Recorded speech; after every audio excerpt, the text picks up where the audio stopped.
Welcome back to the Football Terrace. Hit the like and the share buttons. This is the fan channel reaction. Let's take a look here at a snippet from Sky Sports yesterday. Jamie Carragher in a lot of hot water for what he said. I want to get your views and opinions on it. But of course, let's take a listen right now. I think the fact he's probably with Egypt and he's probably not playing in the major tournaments as such, or maybe got a great chance of winning. I think it's either the Champions League or the major tournament. Normally the player who excels in that. You know, you're looking at sort of Vinny Jr. and Mbappe right now, with Real Madrid looking really good, going for the Champions League. Liverpool will be in that conversation. But right now, he's certainly the front runner. And Roy, what you've just said there in terms of getting maybe more trophies and league titles, that could actually put him above probably Kenny Dalglish and Steven Gerrard in sort of where he ranks in terms of Liverpool legends, because I think right now he's right on their shoulders. Before Micah Richard comes in, I want to. They're talking about Mo Salah's legacy, his ability to win a Ballon d'Or, stating that because he's Egyptian and plays for Egypt, he can't win the major international tournaments. And he is referring to the World Cup. But what he has done, of course, is completely and utterly ignored AFCON, which is a massive international tournament with millions of viewers that has seen so many top-class players grace the field over the decades that it's existed. Let's take a look at what Micah Richard says. Just say AFCON is a major tournament because a lot of people are saying people not taking that. AFCON is a major tournament, just so you don't... No, Egypt are not going to win the World Cup, are they? No, but AFCON is big, wasn't it? Remember when him and Mane was going for it? And I'm just saying AFCON... See that there, that, oh God...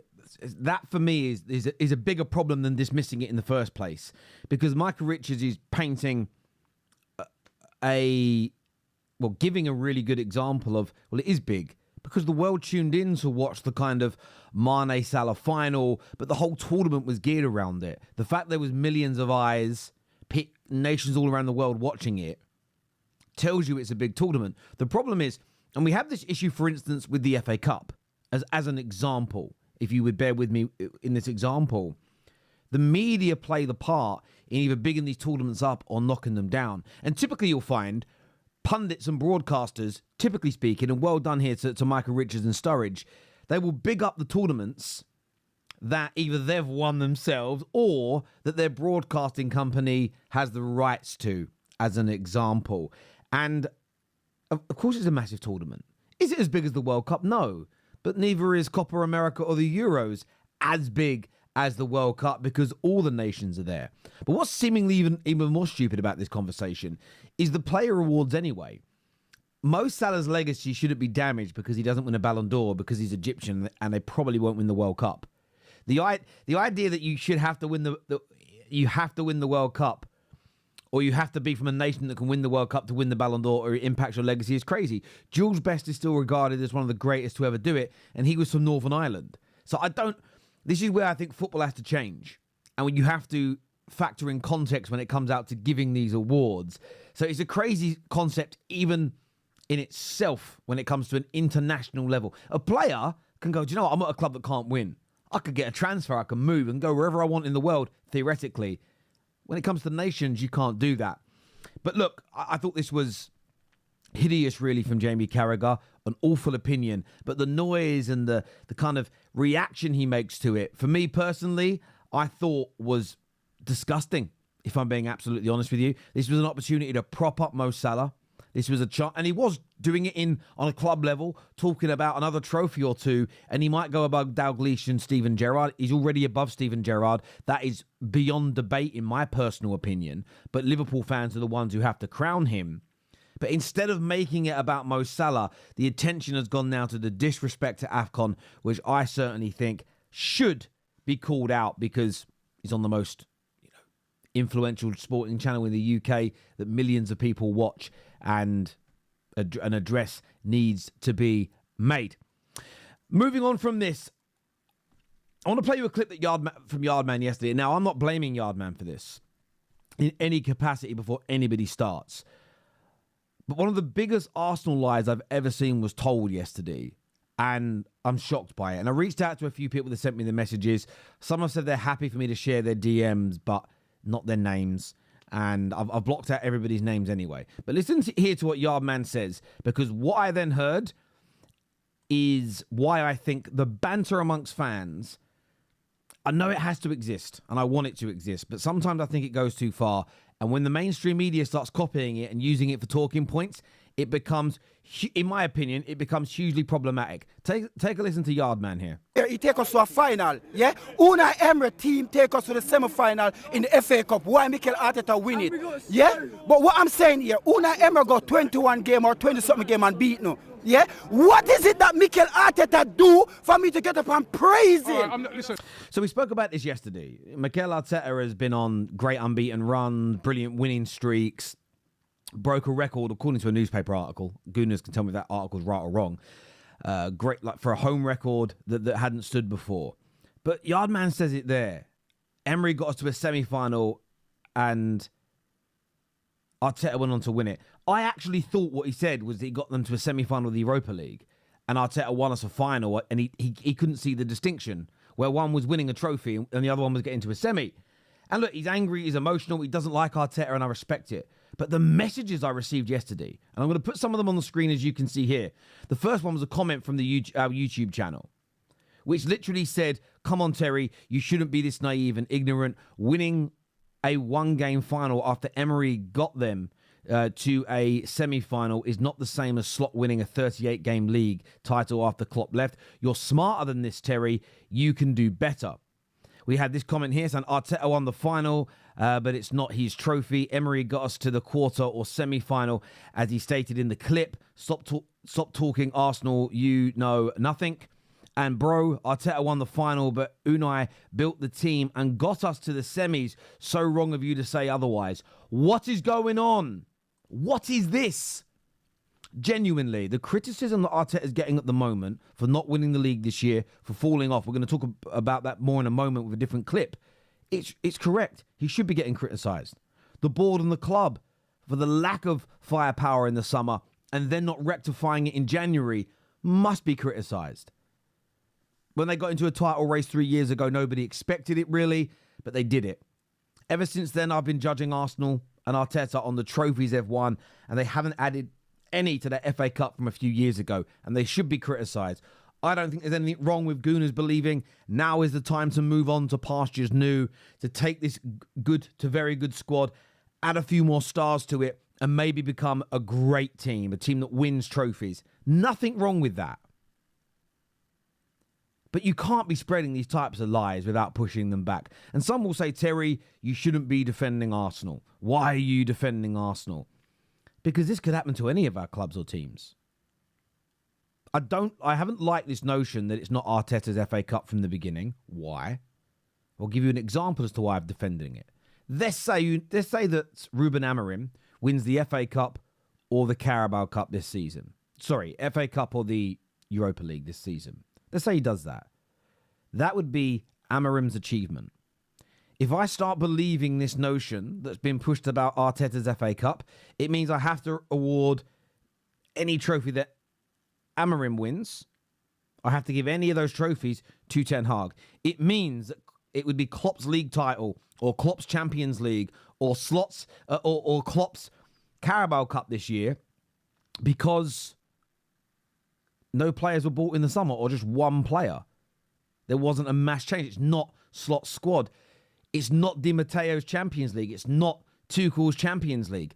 I just find it wrong. Now, I get there's a bit of banter amongst people, but when I hear the mainstream start talking about it, this is why I think this myth has now become a bit of a fact in the minds of people. They think it's true. To receive DMs about it, to receive comments about it, is crazy to me. Now, what's probably happened is Yardman has misspoke, and that happens when you're making content. I understand it. But the amount of people that message me about it, listen, I know a lot of people, whether they're Gooners or whether they're rivals, I know a lot of people kind of hate Arsenal. And some of it's because their fans are unbearable. Some of it is in their eyes. Some of it is because of long-standing rivalries, whatever it may be. But this lie, genuinely, absolute madness like I have never, ever seen before. Now, I want to speak here about, there's a clip here from Mark Goldbridge. I want to get your opinions on this when it comes to Arsenal. Remember, people, to leave your comments below and make sure you are subscribing to the Football Terrace and have the bell notification button turned on. Really important that you do that. Let's take a little listen to this. Their very first opportunity to put a bit of pressure on Liverpool heading into a massive game against Man City, where they've dropped points against Aston Villa and Everton and looked a little bit shaky against Wolves. Arsenal's job is just beat West Ham. They've not scored. They've lost. And they've had a man sent off. I said this last week against Leicester. I said if Leicester score first, I don't see a way back for Arsenal because they've got to score 2 goals then. And they just haven't got the firepower. And the interesting thing is, I'm sure the old Arteta, they will all be at it again. But I just don't see what Mikel Arteta can do any better. They haven't got an outlet. And I think, I'm just going to say it, the reason Arsenal aren't winning the league this year is because the ownership didn't buy a striker in January. They should have got someone in the summer, but in January there was an opportunity. You were still in the FA Cup, you were still in the Carabao Cup, you were still in a title race, you didn't buy a striker, and now you're out of all of them. And you're trying to win a Champions League when you can't score goals. And that's not on Mikel Arteta, who said he was frustrated. So, yeah, there'll be a normal reaction. Arsenal fans will be calling in, they'll be saying we need to sack Arteta. But unless you're sacking Arteta and the next guy's getting a couple of top-class strikers, I'd say get a top-class striker and see where you are. I think Mark's pretty much spot on with this. Look, Arteta, I think, could have pushed harder in the summer if he had a limited budget. Look, hindsight's lucrative, and my view is that Arsenal should have bought the players they did and another attacker. It doesn't necessarily need to be a striker. It could be a wide player. It could be a second striker, but somebody that's going to either create a lot more goals, but more so put the ball in the back of the net more. I agree with that wholeheartedly. I haven't always, but I see that was a major issue, and, you know, I'll always try and address things that, you know, when my mind changes or I get things wrong. So Arteta has to, in my opinion, take some of the blame for that. But it's some of the blame, not all of the blame. But come January, this is where the club should be sitting down. And I know they've got a summer plan and there are summer targets. But when you actually look at the names that Arsenal are linked to in the summer, barring Isak, I think everybody else was attainable for the right price in the January. Yes, it might be 10, 15 million pound, 20 million pound more maybe than you think the player is worth or what you would pay in the summer. But the Arsenal board should have taken that risk.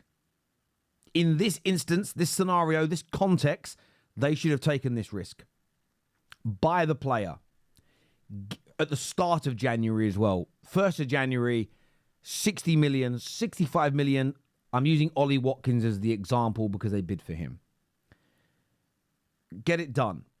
I know Watkins misses some chances. I saw him miss chances against Liverpool, against Chelsea on Saturday. It happens. But I do think over the course of time, he would have put more balls into the back of the net. There's a chance there's a chance they're in the Carabao Cup final. There's a chance they're in the 5th round of the FA Cup. And if you look at the games they've dropped points in the league in that time, is it conceivable they have 3, 4, 5, 6 more points now than what they would have done? The answer is yes. And that's where I hear what Mark's saying. The Arsenal board bottled it, hung the manager, but more so the fans out to dry. Bottled it, hung the manager out to dry, but the Arsenal fans got hung out to dry in January. We've seen Chelsea not invest and problems are there. My club, Man United, we've called them out on numerous shows. We know they need to do better. But the manager here, the club, the fans have all been hung out to dry. All they've got left now to play for, to win, is the Champions League. And they don't have goal scorers. And I don't think what they can afford to do is rush Bukayo Saka back. You rush him back a week, 2 weeks, 3 weeks too early, and that hamstring snaps again, you may ruin the player forever, genuinely ruin him forever. Or take 10% away from his game. And they need to be very, very careful indeed. So look, when people talk about Arsenal bottling it, I think it's a very, very fair statement. And of course, if you're an Arteta out and you don't like him, you will look to make him the key culprit. You want him moved on. I get it. I understand. However, would Arsenal have bought a striker if Diego Simeone was the manager? If Carlo Ancelotti was the manager? If Alonso was the manager? Would they have done it still? Maybe, maybe not. And that's the big question here, because just replacing the manager, does it fix the root cause problems? I'd love to get your opinions on that right now, people. As ever, thank you for tuning in. Big VAR PGMOL stream coming later today, and the Top 6 show at 6 p.m. Until next time, people, take care, goodbye, God bless, and I'll see you all again soon. Peace!